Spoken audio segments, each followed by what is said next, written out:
Paper 2. The Nature of God.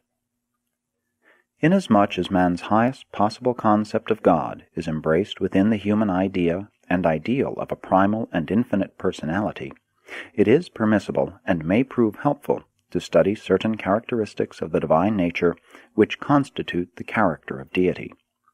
The nature of God can best be understood by the revelation of the Father which Michael of Nebadon unfolded in his manifold teachings and in his superb mortal life in the flesh.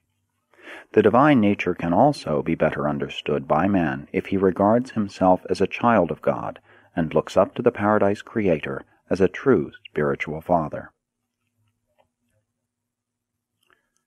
The nature of God can be studied in a revelation of supreme ideas. The divine character can be envisaged as a portrayal of supernal ideals, but the most enlightening and spiritually edifying of all revelations of the divine nature is to be found in the comprehension of the religious life of Jesus of Nazareth, both before and after his attainment of full consciousness of divinity.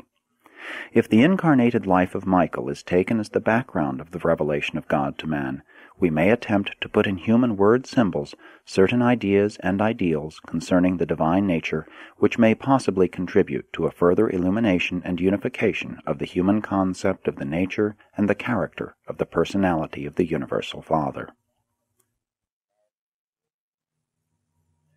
In all our efforts to enlarge and spiritualize the human concept of God, we are tremendously handicapped by the limited capacity of the mortal mind.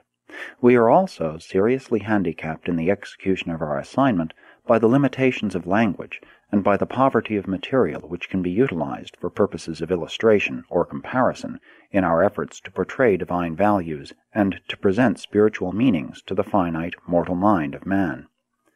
All our efforts to enlarge the human concept of God would be well nigh futile, except for the fact that the mortal mind is indwelt by the bestowed adjuster of the Universal Father, and is pervaded by the truth spirit of the Creator Son. Depending, therefore, on the presence of these divine spirits within the heart of man for assistance in the enlargement of the concept of God, I cheerfully undertake the execution of my mandate to attempt the further portrayal of the nature of God to the mind of man.